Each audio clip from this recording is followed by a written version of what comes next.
जब हम बात कर रहे थे नेक्स्ट आर्टिकल जो हमारा आ रहा था वो फंक्शन डेफिनेशन के बारे में था। जो फंक्शन डेफिनेशन डी स्टूडेंट होता है, ये स्टेटमेंट का कलेक्शन होता है जो फंक्शन को एक्सप्लेन करने के लिए इस्तेमाल होता है। अगर आप इस फंक्शन डेफिनेशन की बात करते हैं, इसको 3 जगह पे हम यूज़ करवा सकते हैं, before the main function, after the main function, in a separate file. जब हम प्रोग्रामिंग कर रहे होते हैं डी स्टूडेंट, जब आप फंक्शन की डेफिनेशन की बात करते हैं तो फंक्शन डेफिनेशन को हम 3 जगह पे यूज़ करवा रहे होते हैं। First one before the main function, after the main function, in the separate file. अगर हम before the main function use करेंगे फंक्शन डेफिनेशन को, फिर फंक्शन डिक्लेरेशन की ज़रूरत नहीं होगी। पहली बात, फंक्शन डिक्लेरेशन को हम before the main function use करते हैं तो फंक्शन डिक्लेरेशन की ज़रूरत नहीं होती। अगर ये स्टूडेंट अगर आप फंक्शन डेफिनेशन को inside the main function use करवा लेंगे तो फिर फंक्शन डिक्लेरेशन जो होता है वो कंपल्सरी हो जाएगा।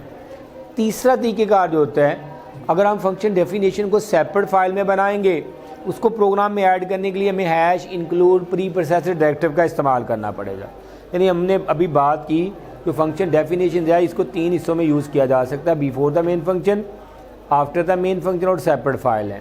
अगर हम फंक्शन डेफिनेशन की बात करते हैं, इसका जो हमारे पास जो पार्ट्स आते हैं 2 पार्ट्स इसको डिवाइड किया जाता है। इसको सिंटेक्स को, इसकी जो ये फर्स्ट लाइन है ये फंक्शन हेडर कहलाता है और जो करली ब्रेसिस में लिखा हो जाता है उसकी फंक्शन बॉडी कहलाती है। दोनों में स्लाइड डिफरेंस है। जब भी हमने अभी फंक्शन डिक्लेरेशन की फर्स्ट लाइन लिखी तो यही था, उसके एंड में सेमीकोलन यूज़ होता है, इसके एंड में सेमीकोलन ही यूज़ होता है। फंक्शन हेडर के अंदर 3 चीज़ें होती हैं, first one return data type, second one function name, third one जो पैरामीटर्स हैं। ये 3 चीज़ें इंक्लूड होती हैं और जो इसकी फंक्शन बॉडी होती है वो करली ब्रेसिस में लिखी जाती है। डिफरेंट फंक्शन हेडर को फंक्शन डिक्लेरेटर भी कहते हैं और जो फंक्शन बॉडी होती है फंक्शन डेफिनेशन की उसको हम करली ब्रेसिस में लिखते हैं after the function header, after the function header. ये 3 तरीके से हम इसको यूज़ करवा सकते हैं और उसका हमेशा करली ब्रेसिस में लिखा जाता है।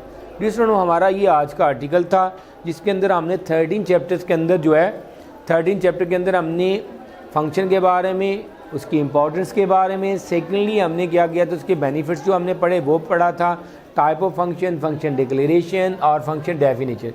इतना हमारा ये 13 चैप्टर में था और जो हमारा बाकी जो रिमेनिंग है हमने 12 चैप्टर से अरेंज किया था। आपको बता दिया था बेटा 12 चैप्टर की जो हमारी आउटपुट कोड्स हैं वो हमने इस लेसन के अंदर ऐड किए हुए, टेस्ट के अंदर ऐड किए हुए हैं।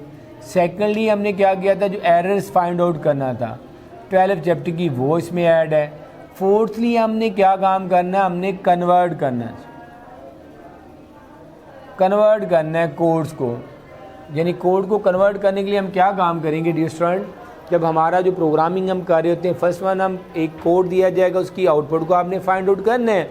सेकंड वन हमने क्या काम करना है, उसके अंदर से एरर को फाइंड आउट करना है। थर्ड वन जो हमने करना है, एक प्रोग्राम आपको कोड दिया होगा जिसमें वाइल को फार में कन्वर्ट करना होगा या फार को वाइल में या डू को फार में कन्वर्ट करना होगा। वो डिफरेंट कोडिंग्स होती है, ये एनुअल के अंदर भी बार बार रिपीट होता है, लिहाजा ये भी आपके टेस्ट में शामिल है। कोशिश करना बेटा ये सारी चीज़ें जो अच्छे तरीके से आपने तैयार कर लेनी है। जब मंडे वाले दिन आओ तो आपका 100% आपकी जो टेस्ट की प्रिपरेशन तैयार हो ताकि आपका टेस्ट बेहतर तरीके से हो। ओके भी, अल्लाह हाफिज़, टेक केयर।